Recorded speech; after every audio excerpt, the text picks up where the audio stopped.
Bonjour, aujourd'hui je vais te présenter la variance d'une variable aléatoire de la forme a grand X que l'on note V de a grand X. Reprenons les exemples d'introduction des vidéos précédentes. On lance deux dés cubiques équilibrés, un rouge et un bleu, dont les faces sont numérotées de 1 à 6. On considère les variables aléatoires grand X, variable aléatoire qui à chaque lancer du dé rouge associe 0 si le nombre obtenu est un multiple de 3, 10 si le nombre obtenu est 5 et moins 10 sinon. Y désigne la variable aléatoire qui à chaque lancer du dé bleu associe 6 si le nombre obtenu est pair et moins 10 sinon. W est la variable aléatoire définie par W égale 2 grand X et Z la variable aléatoire définie par Z égale 3Y. L'objectif de cette vidéo est de s'intéresser aux variances des lois X, Y, W et Z et de regarder s'il y a une correspondance entre ces variances. Commençons alors par la variable aléatoire grand X. Comme je te l'ai explicité dans les vidéos précédentes, les valeurs prises par grand X sont moins 10, 0 et 10. La loi de probabilité de grand X est donnée par le tableau. Son espérance est le calcul de la moyenne et on avait trouvé moins 10 tiers. Pour calculer la variance, on peut utiliser le théorème de Koenig-Huygens, à savoir la variance, c'est la moyenne des carrés des valeurs moins le carré de la moyenne, c'est-à-dire moins le carré de l'espérance.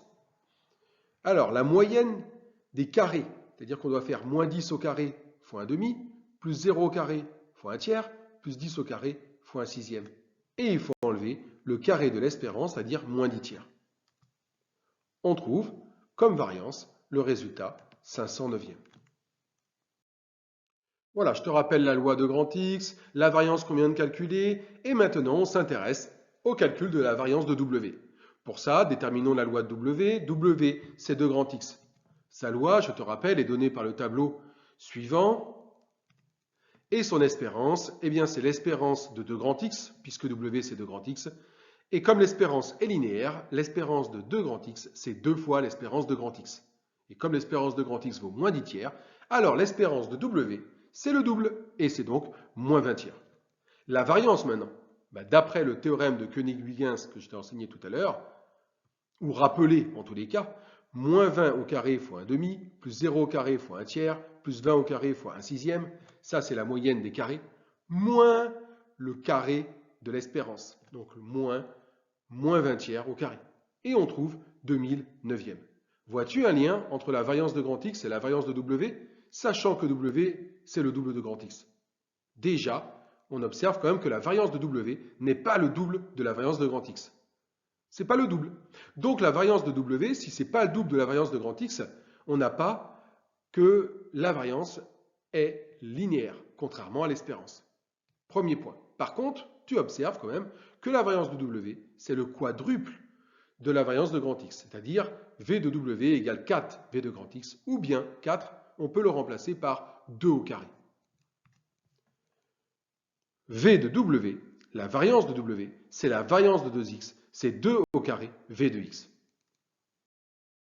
Intéressons-nous maintenant à la variable aléatoire grand Y. Comme je te l'ai explicité dans les vidéos précédentes, les valeurs prises par grand Y sont moins 10 et 6. Sa loi est donnée par le tableau suivant et son espérance est égale à moins 2.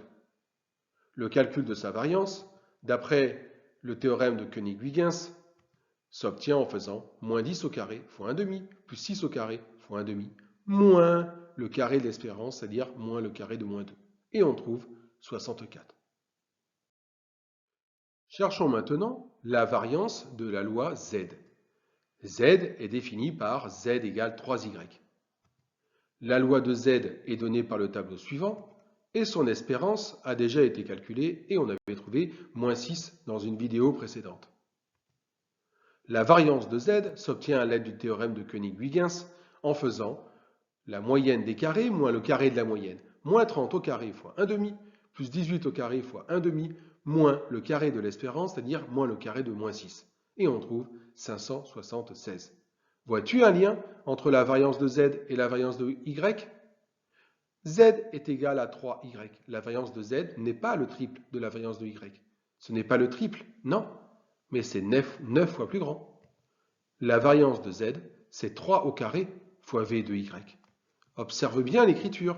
Le nombre 3 ici, il peut sortir de la variance, mais il devient 3 au carré. Retiens que la variance, depuis le départ avec le théorème de Koenig-Huygens, à chaque fois je te parle de carré. La moyenne des carrés moins le carré de la moyenne. Et bien là, cela se répercute aussi sur le nombre 3. Quand il sort de la variance, il doit être élevé au carré. On admet la généralisation suivante. Soit A un nombre réel et grand X une variable aléatoire. On a que la variance de A grand X est égale à A carré fois la variance de grand X. Attention, je te le rappelle, c'est A carré, ce n'est pas A. Ce qui fait que la variance, déjà, n'est pas linéaire, contrairement à l'espérance. Oui, mais quid de la variance de grand X plus grand Y? Ce n'est pas parce qu'elle n'est pas linéaire qu'on ne pourrait pas avoir la variance de la somme qui est égale à la somme des variances. Ceci fera l'objet de la prochaine vidéo. À bientôt donc pour la prochaine vidéo.